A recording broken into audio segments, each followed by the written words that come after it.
I'm really looking forward to start giving my lessons of analysis on interpretation, and this is a little taster of what it's going to be. This is about Beethoven Appassionata Sonata, the first 16 bars, and I've done it with the pianist Stefania Passamonte. She's also the director of the university, and she didn't know what I was going to say, so it's completely natural, and you can just watch it now. It's about 40 minutes long, and it really gives you an idea of a taster of what I'm going to do there. Hello? Hi. So we are going to do this little sort of lesson of interpretation so that it gives an idea of what I do in interpretation. And it will be quite special because it will be not only talking about how the music is constructed and everything, but also how I can help performers to feel easy, so that the first note of the piece is always easy, and that's a certain thing that are for sure. So first, we'll do it on a small excerpt, so just the first 16 bars of the Beethoven Appassionata Sonata. So if you can play them through up to the fermata, the first 16 bars, and then we'll start.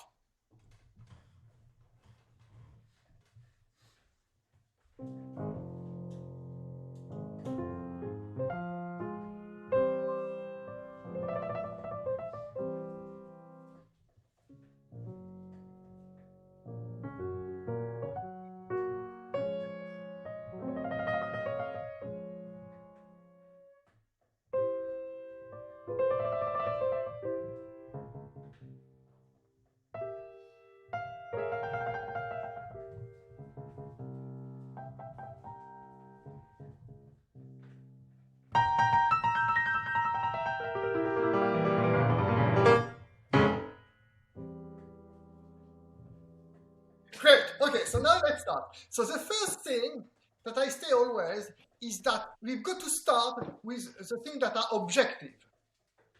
And then after that, we go to the subjective. The first objective thing is the constructor, how it's constructed. So up to there, we've got basically three phrases. The first one, the first two are symmetrical. It's a pam padam, pam padam, pam pam da da da da. And then it's the same thing, one note above. Tam padam, pam padam, pam padam, pam pam da. So that's are two equal things. And then from there, there's one long one. And this is very important to have that structure. Because, for example, you can find it in a microcosm. You imagine, let's say, Bach, A minor concerto for violin. You take the beginning, pam pam, pam pam, pam pa da da da da da da da dam pam. So that's exactly like what you had in Appassionata. Pam pam, short, then pam pam, short, exactly the same rhythm, and then long. Pam pa da da da da da da da dam pam. Another example, if we stay in Beethoven, is of course the pathetic. You got again something short, tam pa da da da da, and then it's the same thing, higher, pa dam pa da da da da, and then it develops. Very important because sometimes what you are taught is it's there. Let's say that there's short, short, long. But what it means that it's like when you talk, it's that the third one is the conclusion of what the first two say. So it's like you say, I'm going out today. Then you say it again, I'm going out today. And the third time say, oh, I'm going to go out to the cinema, or I'm going to go out to the supermarket to buy. And always the development of the first two is a bit longer. Now, so now that's the first thing. Now that the first two are exactly symmetrical, the third one that is in development is quite interesting because it's not symmetrical at all.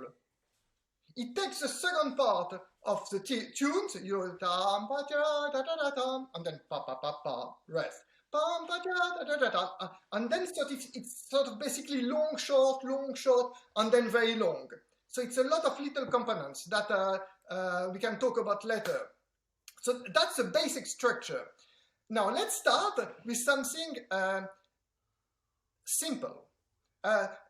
When people start to play a piece, there's always a tension because you think, okay, the first note is super important and you're tense about getting the first note right. But that's nonsense, because all composition is about relativity. So it's not the first note that is important, it's the second note. The first note you're actually free, and it starts after. But if you take the first tune, the pam, padam, up to the rest. So again, objectively, we've got parallel octaves, 2 octaves apart, and suddenly in the third bar, it stops, and you've got chords on the left hand, and then the right hand continues. So the question is, of course, if you look at that like that, and you say it's like that, and then it's like that, it doesn't, that's the objective part, but it doesn't bring you anywhere unless you can answer the question, why? What does it give you? And to answer that question, what you do, let's try it. Let's try to play the beginning, but not as it's written, but continue in parallel octaves until the rest. Don't play the chords. Do it all completely parallel.